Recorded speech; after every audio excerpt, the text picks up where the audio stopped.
एक अंधेरी और ठंडी रात थी। चांद बादलों के पीछे छुपा हुआ था और हवा में एक अजीब सी सर्दी थी। राकेश अपनी गाड़ी में एक सुनसान रास्ते काली घाटी से गुजरता हुआ घर जा रहा था। रास्ता इतना खौफनाक था कि हर मोड़ पर लगता था जैसे कोई अनजानी नजर उसका पीछा कर रही हो। जैसे ही राकेश ने अपने रियर व्यू मिरर में देखा, उसका दिल दहल गया। एक सफेद साया दिखाई दिया, एक औरत का। इसका चेहरा सफेद था और आंखें लाल, जैसे रोने के बाद सूज गई हों। राकेश ने डर के मारे गाड़ी की स्पीड बढ़ा दी, लेकिन वो साया और करीब आता गया। उसकी सांसें तेज हो गई, दिल की धड़कनों का शोर सुनाई देने लगा। जैसे ही उसने अपने सामने देखा, वो औरत उसकी गाड़ी के बोनेट पर बैठी हुई थी, रोते हुए। उसकी आंखों से खून के आंसू बह रहे थे। राकेश ने अपनी गाड़ी रोक दी और होश संभालने की कोशिश की। उसने पीछे पलटकर देखा, लेकिन वहां कोई नहीं था। जब उसने दोबारा सामने देखा, तो वो औरत गाड़ी के बोनेट पर बैठी थी, अपनी लाल आंखों से उसको घूर रही थी। राकेश ने चीख मारकर गाड़ी स्टार्ट करने की कोशिश की, लेकिन उसके हाथ कांप रहे थे। उसने गाड़ी स्टार्ट की, लेकिन गाड़ी के टायर नीचे से पत्थर की तरह भारी हो गए थे। वो औरत धीरे धीरे बोनट से उठकर राकेश के पास आई और उसके चेहरे को अपने ठंडे हाथ से छूने लगी। राकेश ने अपनी आंखों को जोर से बंद किया, लेकिन उसकी चीख उसकी रूह तक को हिला गई थी। और सुबह हो गई। सूरज की पहली किरण न देखते ही डायन हवा में गायब हो गई। राकेश ने अपने दोस्त रोहित और कल्पना को बुलाया और पूरी बात बताई, और सब मिलकर एक तांत्रिक बाबा के पास गए। बाबा ने उन्हें समझाया कि ये कोई आम भूत नहीं, बल्कि एक शक्तिशाली डायन है। डायन का प्यार इसी जगह मरा था और उसकी आत्मा तब तक शांत नहीं होगी जब तक उसका प्यार वापस।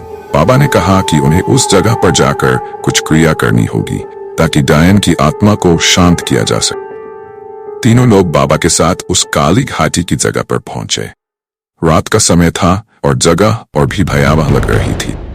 बाबा ने अपनी तंत्र मंत्र तेजी से शुरू कर एक ठंडी हवा का झोंका आया और बाबा के आसपास सफेद धुआं घूमने लगा। उस धुएं के बीच से वो डायन निकली, अपने भयानक रूप में।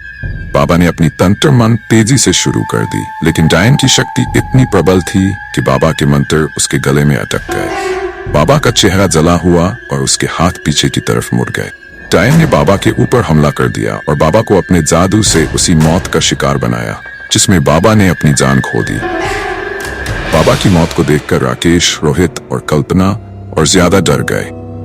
बाबा की मौत के बाद तीनों अपनी जान बचाने के लिए वहां से भागने लगे, लेकिन वो डायन ने एक एक करके सब पर हमला कर दी। रोहित अपने पीछे से आती हुई डायन की आवाज सुन रहा था, लेकिन जैसे ही उसने मुड़कर देखा, डायन उसके बिल्कुल सामने थी। उसने रोहित को अपने लंबे नाखून से घेरा और उसका गला घोंट दिया। कल्पना भी डर के मारे एक पुरानी बिल्डिंग में छुप गई थी, लेकिन वो डायन वहां भी पहुंच गई। कल्पना ने देखा कि उसके सामने वही रोती हुई औरत खड़ी थी, अपनी लाल आंखों से उसको घूरते हुए। डायन ने अपने खून के आंसू से कल्पना को दृष्टिहीन कर दिया और फिर उसका गला काट दिया। अब बस राकेश बचा था। उसने अपनी जान बचाने के लिए अपनी गाड़ी की तरफ भागना शुरू किया, लेकिन जैसे ही उसने गाड़ी स्टार्ट की, डायन उसके सामने आ गई। उसकी लाल आंखों में इतना दर्द था कि राकेश की आंखों से आंसू निकल आए। डायन ने अपने ठंडे हाथ से उसका गला दबा दिया और उसकी सांसें धीरे धीरे रुकने लगीं। राकेश का गले का लॉकेट बाहर आ गया, जो उसकी दादी ने दिया था। लॉकेट देखते ही डायन की चीख निकल गई और वो रोती हुई हवा में गुम हो गई। राकेश वहां से भाग निकला। कहते हैं उस रात के बाद से वो डायन और भी जोर से रोती है अपने नए शिकारों के लिए। राकेश भी अपनी दोस्त का बदला लेने की तैयारी कर रहा है। पार्ट 2 के लिए कृपया सब्सक्राइब करें और कमेंट करें अगर आप पार्ट 2 चाहते हैं।